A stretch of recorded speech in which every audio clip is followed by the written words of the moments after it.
নাটোরের family card সুমারের তথ্য ও সংগ্রহকারী ও supervisor নিয়োগ ঘিরে বাগাতিপাড়া ইউএনও অফিসে ভাঙচুর হয়েছে। সংবাদ সংগ্রহে গেলে সাংবাদিককে লাঞ্ছিতের অভিযোগও উঠেছে।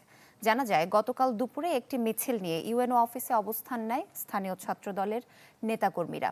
এ সময় তারা নিয়োগের ফলাফলে অনিয়মের দাবি করেন। এ নিয়ে উত্তেজনা সৃষ্টি হয়। বাংলা কিউআর যেখানে নগদ পেমেন্ট সেখানে সারা দেশে 10 লাখেরও বেশি মার্চেন্টে নগদে পেমেন্ট করুন খুব সহজে। এক পর্যায়ে ইউএনও কার্যালয়ে ভাঙচুর করা হয়। ঘটনার খবর সংগ্রহ করতে গেলে সাংবাদিকদের লাঞ্ছিতের অভিযোগ ওঠে। খবর পেয়ে পুলিশ গিয়ে পরিস্থিতি নিয়ন্ত্রণে আনে। একই দাবিতে লালপুর উপজেলা নির্বাহী কর্মকর্তার কার্যালয়েও বিক্ষোভ করেছে ছাত্রদল। যদিও ভাঙচুর ও লাঞ্ছিতের বিষয়টি ষড়যন্ত্র দাবি ছাত্রদলের।